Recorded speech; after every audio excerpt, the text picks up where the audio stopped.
지난 윤석열 정부에서 보여준 한덕수의 경제 이념은 완전한 보수 우파임에는 틀림이 없었습니다. 그런 측면에서 그는 절대 좌파는 될 수 없는 본성을 지니고 있다 하겠습니다. 그러나 국가를 이끄는 최고 지도자로서 경제 논리 못지않게 정치 철학이 매우 중요합니다. 최근 한덕수는 관훈 토론회에서 통치관과 정치관을 드러냈는데요. 우리는 그 발언을 통해서 한덕수의 충격적인 본질을 확인할 수가 있습니다.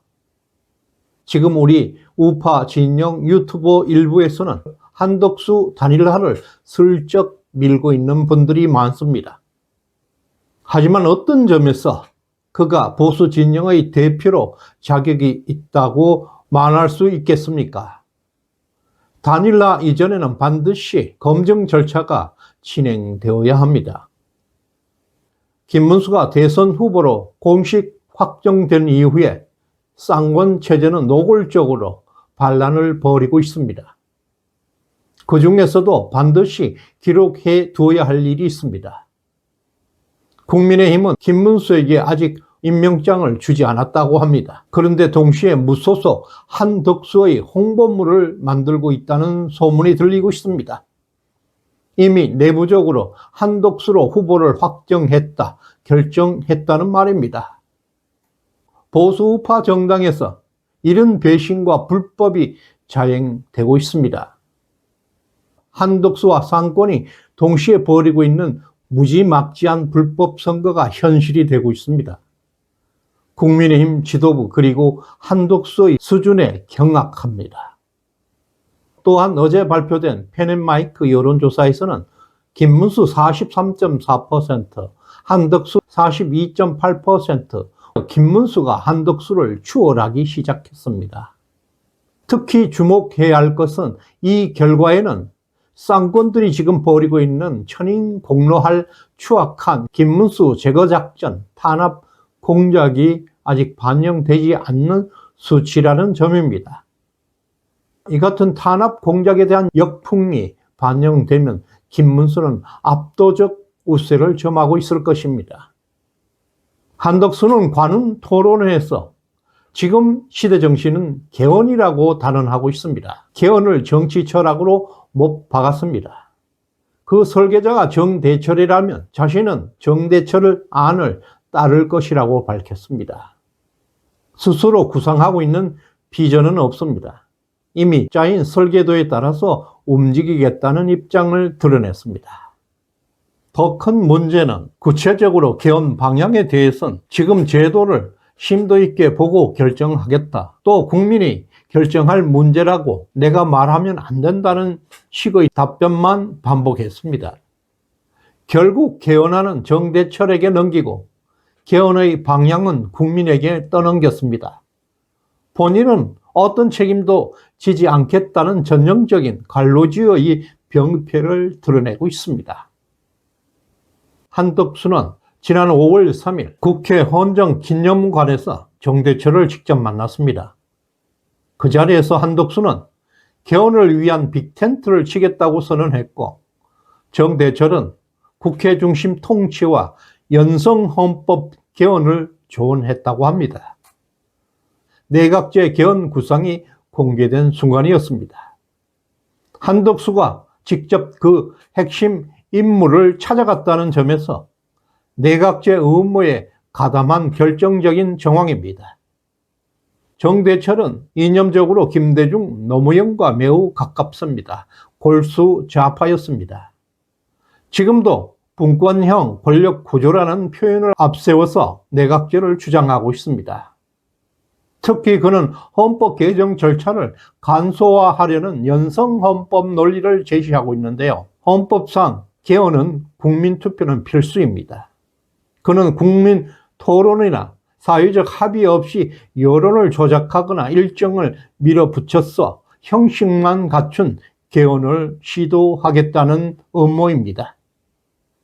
본질은 국민의 동의 없는 권력 구조 전환이 될 수도 있고, 한덕수가 그런 인물과 공개적으로 개헌 논의를 시작했다는 사실은 내각제 음모가 현실화되고 있다는 강력한 증거입니다. 분권형 권력 구조는 듣기 좋은 포장입니다. 실상은 위장된 내각제입니다. 특히 원포인트 개헌이라는 방식으로 일부 조항만 고치는 것처럼 보이지만 전체 권력체계를 뒤엎는 치명적 개헌이 될 것입니다. 절차적 토론을 생략한 채 형식상 국민투표만 치르는 식으로 실질적인 동의를 배제한 개헌이 될 가능성이 있습니다. 이름만 분권형, 실제는 국민 통제형 내각제입니다. 이것이 바로 우리들이 걱정하고 있는 한덕수의 정체성, 위험성입니다. 한덕수는 윤석열 대통령에 대해서 헌법재판소 결정을 존중한다고 말했습니다. 헌법재판소의 파면은 정당했고 계엄은 잘못이었다는 주장입니다. 계엄 당시 대통령의 비상계엄에 반대했고 계엄을 끝내기 위해 노력을 했다며 자신은 내란범이 아니라는 점을 강조했습니다. 이 같은 말은 곧 윤 대통령이 내란범이라는 뜻과 다르지 않습니다. 헌법재판소 탄핵 심리에서도 똑같은 논리로 배신적 언행을 반복했습니다. 그 당시 윤석열 대통령의 지지율이 50%를 넘었습니다. 비상계엄 명령이 재평가되고 있는 지금 이 같은 시선은 과거에 머물러 있습니다. 세상은 변하고 있는데 생각은 꼰대입니다. 전형적인 관료주의의 고정관념에 빠져 있는 것을 볼 수가 있습니다. 단일화 반드시 성공시켜야 합니다. 그러나 돌다리 건너기 전에 한 번은 두들겨 보아야 하지 않겠습니까? 단일화는 둘이 하나가 되는 과정입니다. 앞에서 보았듯이 한덕수는 경제 논리를 제외하고 정체성에서 매우 불투명합니다. 통치 철학도 없고 대통령이 되어야 할 이유도 분명하지 않습니다. 특히 비상계엄을 내란으로 규정하는 점, 지금까지도 윤석열 대통령을 내란범으로 간주하고 있다는 점에서 매우 부적절합니다. 또 부정선거에 대해서 매우 부정적 시각을 가지고 있습니다. 이와 같이 우리 보수 우파의 대표 선수에게는 이것은 필수 사항입니다. 그런데 모든 사건에서 다른 생각을 가진 한덕수입니다. 이런 후보를 과연 우리들이 받아들일 수 있겠습니까? 그래도 이재명만은 이겨야 한다는 지상 명령에 따라서 단일화는 반드시 해야 합니다.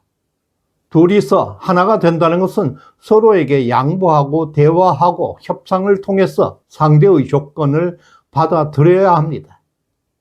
한덕수 후보에게 요구합니다. 한덕수 후보가 보수 우파의 대표 선수 후보가 되기 위한 전제 조건은 다음과 같습니다. 첫 번째, 부정선거 수사 공약을 하십시오. 둘째, 내각제 개헌은 포기하십시오. 셋째, 12.3 비상계엄은 합법이라고 선언하십시오. 최소한 이 세 가지 조건은 받아들여야 합니다.